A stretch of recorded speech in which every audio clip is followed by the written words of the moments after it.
So I'm going to show you today how to make this image with this motion blur so that this figure that I have here looks like she is running and is in motion.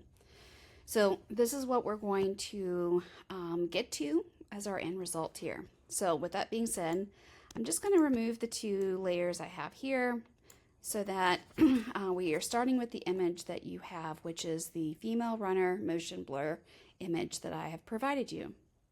All right, so the first thing I'm going to do is I'm going to click on Object Selection, and with the rectangles selected here, because there's a white background, I actually don't need to draw even loosely with the lasso around it. I just need to select her, which is really easy for Photoshop to identify.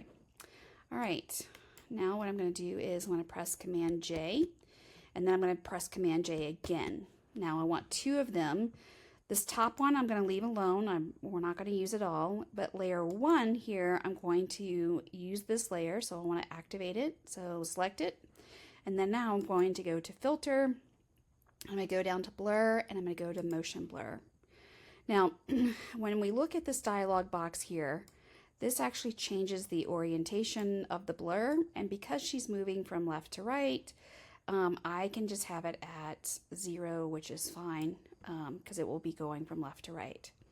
Now with the distance, you can see that I can certainly make it pretty dramatic, so if you want to just do one layer like this, you certainly could.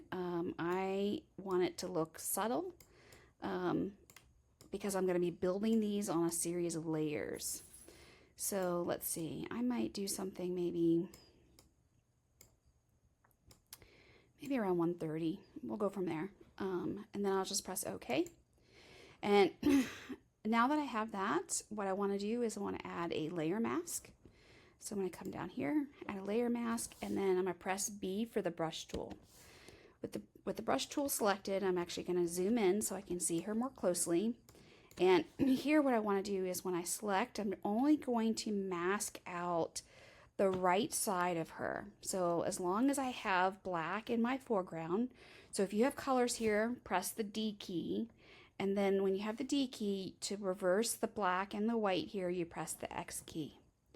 All right, so now I'm going to kind of do this, and then around the hand here, I'm actually going to make this much larger because I really want to just, I don't want to get rid of it totally, but I don't want all of it. So I'll just now go back and reduce the size of my brush, and then I will continue on.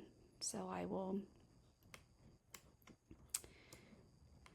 map out here so that this whole area is super sharp. And I'll just make sure I got everything here.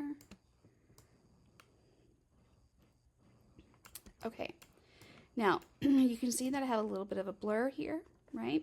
And I think this looks good for what we're doing now. So I'm going to zoom out to the full screen here. And now what I'm going to do is I'm going to duplicate this layer. So I'm going to duplicate the layer doing Command J. And when I have this selected, I'm now going to hit the V key. And with the V key, I'm now going to press the left arrow button so that I can move this away from the body. I'll duplicate it again, and I will do the same thing. I just keep moving it apart, and I'm actually going to do this for about 10 different layers, and you'll see this will allow for that kind of long extension of the blur. So I know that I'm on layer 6 that I've added here, so I will just keep doing it until I get to 9, and then on the very last one I will just pull this one out here. All right, so in the layers panel, the next thing I want to do is I want to change the order of this. So I want layer 1 to be at the top and layer 1 copy 9 at the bottom. So I'm going to just quickly just reorder these by bringing them down like this. All right, now that I have layer 1 and then these here, I'm going to go to layer 9. And we can double check that it's the right layer.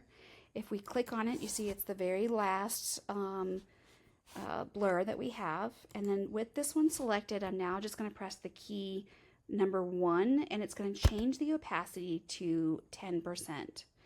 Now the next one up, copy 8, I'm going to change this to 2, so that's 20%, 3, 4, 5, 6, 7, 8, and then this layer 1 at 90%.